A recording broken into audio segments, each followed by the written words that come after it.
Male history teacher was having sex with, fooling around with, and videotaping female students that were below legal age. He's in jail now. What was that juicy hometown high school rumor that turned out to be true? Good googly moogly, it's my favorite viewer, back to watch another story time. I hope you didn't forget about me, and if you're joining us for your first time, I'm Andrew, your storyteller. Since you've made it this far, can you like the video and subscribe? If you do, I'll summon the ghost of Marilyn Monroe to suck you off tonight. Anyways, let's start the stories. Rumor was one of the girls at my high school had a mom who was a porn star. Turns out her mom is Misty Vonage. That the biology teacher hated the principal so much that he repeatedly set the class tarantula loose to sway her away from visiting his part of the school.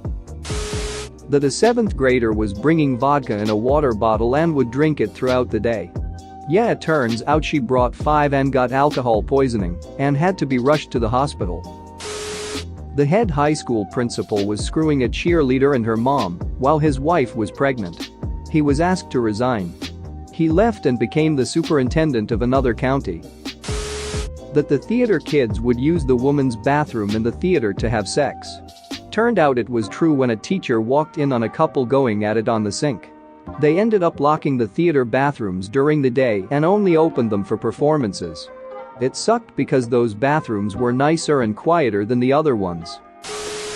That the vice principal was cheating on his terminally ill wife with the cheerleading coach. It was true and everyone knew. He got promoted to principal, moved his office to the conference room in the library. Conveniently and simultaneously, the cheerleading coach became the librarian. Barf.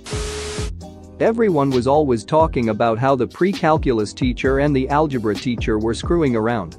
They were both married, but students would see them smiling at each other, even kissing in the halls.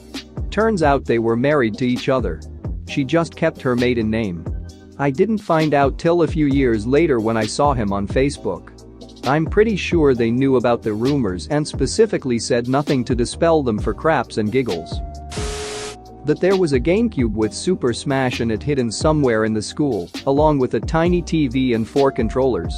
One day at lunch my friend told me he found it and I didn't believe him. I didn't even believe it existed, but I wanted it to be true, so I snuck out of lunch with him, and we went up through the theater and up into the room where they kept all the props for the plays, and sure enough, behind this big dusty couch there she was. It was like finding treasure except better. From that day on we ate our lunches there and played Smash until our thumbs hurt. That was senior year of high school, and damn do I miss it. Wrestling coach owned a funeral home. A kid did an internship there and said the coach was selling body parts. Nobody believed him. Well, the coach is now in jail for selling organs and a crap load more things. Good ol' North Catholic. Edit. Yes, I am talking about Northeast Catholic in Philadelphia. As far as the kid doing the internship, I should have called it an apprenticeship. I know he wanted to be a mortician. From what I recall, he washed the cars and drove the limo, and after graduation he was going to get involved with the actual procedures. There were rumors that the 40-year-old band teacher was romantically involved with a female student. All parties denied it, and the administration bought it and apparently chalked it up to bullcrap rumors from gossipy kids. A year after she graduated he left his wife and 2 kids and married her. Edit. One of the really odd things about this situation is that this student was smoking hot and really popular. She was our school's female track star, captain of the volleyball team and an honors student. The teacher was middle-aged, a little overweight and kind of an average-looking nerdy type. She seemed like the type that would have her pick of any guy she wanted. She was really sweet and made friends with everyone, though, so I'm sure she saw something in him that others didn't. Edit 2. Wow, after reading the comments so far, I'm a little shocked to see that this isn't really as uncommon as I thought. This took place in the Hudson Valley region of New York. This has probably happened in a bunch of places. There was a gym teacher who was really invested in his students when we were in middle school. Middle school was kin to the phase where we never really knew who was out to get us, but most of us thought the gym teacher was. He was smiling an astonishing amount of the time, even when we were in the locker room getting undressed and dressed. Many of us found it unnerving and a bit creepy, and there were many rumors going around that he was gay and into younger boys. Well, it turns out that in my final year of middle school, he got sacked, even after years of teaching. And everyone knew why he was sacked. We were wrong, though, since there was a twist. He had been touching a female classmate inappropriately. Many of us thought he was going to be sacked for something like that, at least a little, but I don't think a single one of us thought it would be for touching a girl. He sure proved us wrong. The star basketball player was into younger girls. Let's be painfully explicit here. The guy was ripped. He was Shaq 10 and probably at least a head taller than anyone at our school. He was white, but tanned like a glazed onion. Girls would be all over him like moths to the sole street lamp in a dark neighborhood.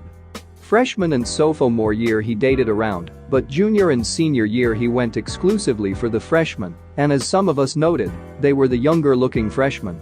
Word got around that the guy was using steroids.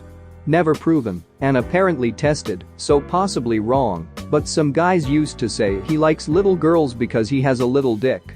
I never really believed it.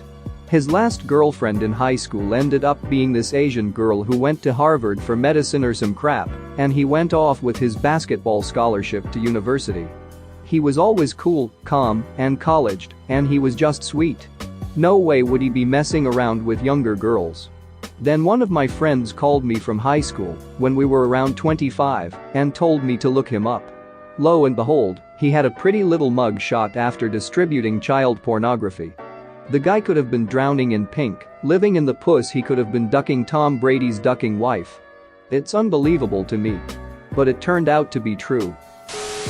School beauty pageant. Underdog big girl gets crowned. It was very after-school special. However, it turned out that this happened.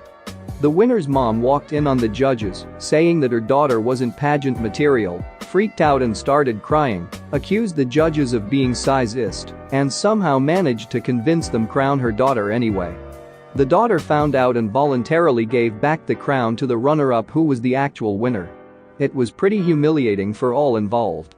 Coach having an affair with a student. He got fired and she transferred schools. 2 students having sex in the back of the school bus, resulting in boys having to sit on one side and girls on the other forever.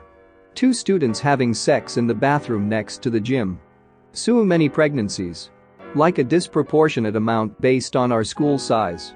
Kid goes to jail for armed robbery for 30 days, but only does the weekends because he comes from a good family.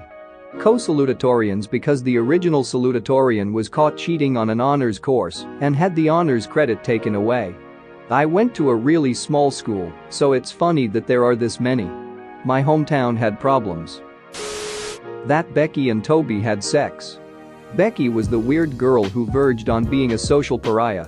She seemed depressed, like she came from a crappy home.